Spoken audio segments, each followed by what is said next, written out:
క్రీస్తునందు ప్రియమైనటువంటి దేవుని బిడ్డలందరికీ ఈ సెప్టెంబర్ మాసం మొదటి తారీఖున ప్రత్యేకమైనటువంటి వందనాలు తెలియజేస్తున్నాను. గడిచినటువంటి కాల సమయ దినాలన్నీ విశేషించి 8వ మాసమంతా తన కృపలో భద్రపరిచి దాచుకుని ఈ 9వ మాసాన్ని దేవుడు మనకు అనుగ్రహించాడు. గడిచినటువంటి కాల సమయ దినాల్లో మీరు మమ్మలను ఈ పరిచర్యను ఎంతగానో ప్రేమించి సహాయ సహకారాలు అందిస్తున్నందులకై, మా కొరకు పరిచర్య కొరకు ప్రార్థన చేస్తున్నందులకై మీకు ప్రత్యేకమైనటువంటి వందనాలు తెలియజేస్తున్నాను. ఈ నూతన సెప్టెంబర్ మాసంలో ఒక నూతనమైనటువంటి వాగ్దానం చేత దేవుని వాక్యాన్ని మనం ధ్యానం చేసుకుందాం.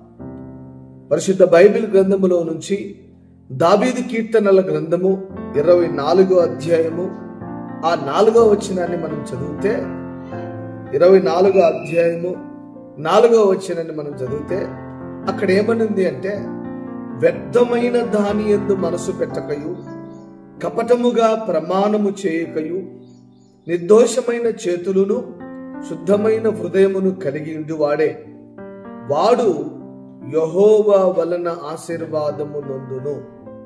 నిజంగా ప్రియమైనటువంటి దేవుని బిడ్డలారా, అక్కడ దేవుడు ఒక మంచి వాగ్దానము చేత మనల్ని ధైర్యపరుస్తున్నాడు.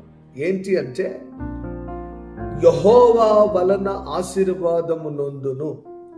ఈ సెప్టెంబర్ మాసములో ఏ ఆశీర్వాదాన్ని కోల్పోయావో, ఏ ఆశీర్వాదాన్ని నువ్వు దూరం చేసుకున్నావో, ఏ ఆశీర్వాదానికి అర్హుడుగా కాలేనటువంటి స్థితిలోకి వెళ్ళిపోయావో, నువ్వు భయపడవద్దు. దేవుడు ఈ మాసములో ఈ మొట్టమొదటి తారీఖున నీతో వాగ్దానం చేస్తున్నాడు, యెహోవా వలన ఆశీర్వాదము నొందును. నిజంగా ఈ ఆశీర్వాదము అనేది చాలా ప్రాముఖ్యత ప్రతి బిడ్డకు. ఆశీర్వాదం అన్నటువంటిది చాలా అదృష్టం చేసుకొని ఉండాలి, ఆశీర్వాదం పొందాలి అంటే. అయితే అక్కడ రాయబడినటువంటి లేఖన భాగాన్ని చూస్తే, దేవుని వలన ఆశీర్వాదం పొందాలి అంటే కొన్ని మాటలు అక్కడ రాయబడింది. ఏంటి అంటే, 4వ వచనములో ఉంది, వ్యర్థమైన దాని యందు మనసు పెట్టకయు. నిజంగా నీ మనసు దేని మీద ఆధారపడి ఉంది? నీ మనసు దేనిని హత్తుకొని ఉంది? బైబిల్లో ఒక మాట ఉంటుంది, ఎవని మనసు దేవునితో ఆనుకొని ఉంటుందో వానికి పూర్ణ సమాధానాన్ని కలగజేస్తాను అని లేఖనం అంటాం. కాబట్టి ప్రియమైనటువంటి దేవుని బిడ్డలారా, గడిచినటువంటి కాల సమయ దినాల్లో మాసాల్లో నీ మనసు దేని మీద ఉందో, ఈ మొదటి తారీఖున నీ మనసు దేవుని మీద ఉంచితే నువ్వు దేవుడైన యెహోవా వలన ఆశీర్వాదాలు పొందుతావు. రెండవ మాట అక్కడ ఏమనుందంటే, కపటముగా ప్రమాణము చేయక. ఇది చాలా ప్రాముఖ్యత.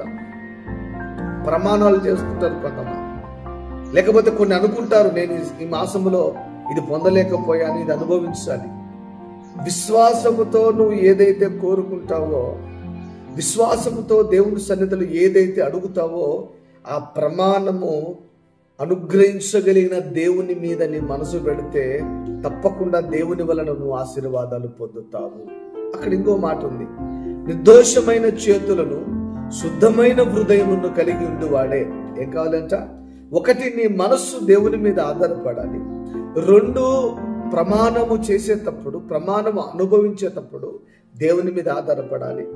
అక్కడ శుద్ధమైన హృదయమును, నిజంగా నీ మనసు చాలా శుద్ధమైనదిగా ఉండాలి. నీ ఆలోచన, అందుకే బైబిల్లో ఏమనుందంటే, హృదయము అన్నిటికంటే మోసకరమైనది అని బైబిల్ అంటాం. ఈ హృదయాన్ని నువ్వు దేవుని మీద హత్తుకొని జీవిస్తే, ఈ హృదయము దేవునితో సంబంధం కలిగి జీవిస్తే, నువ్వు ఖచ్చితంగా గడిచిన కాల సమయ దినాల్లో మాసాల్లో కోల్పోయినటువంటి ఆశీర్వాదాలన్నీ యెహోవా వలన నువ్వు ఆశీర్వదించబడుతావు. Praise the lord. కాబట్టి ప్రేమైనటువంటి దేవుని బిడ్డలారా, అక్కడ ఏమనుందంటే, 24వ అధ్యాయం 4వ వచనములో చెప్పి నేను ముగించుతాను. వ్యర్థమైన దాని యందు మనసు పెట్టకయు, కపటముగా ప్రమాణం చేయకయు, నిర్దోషమైన చేతులను శుద్ధమైన హృదయమును కలిగి ఉండువాడే వాడు యెహోవా వలన ఆశీర్వాద పొందును. ఈ సెప్టెంబర్ మాసం దేవుడు అనుగ్రహించబోయే ప్రతి ఆశీర్వాదము నీకు, నీ కుటుంబానికి, నీ వ్యాపారానికి, నీ చేతుల కష్టార్జితానికి, నీ ఉద్యోగానికి, నీ వ్యక్తిగత విషయానికి తోడై ఉండునుగాక. అందరికీ ప్రేమపూర్వకమైనటువంటి వందనాలు తెలియజేస్తున్నాను. ఆమెన్.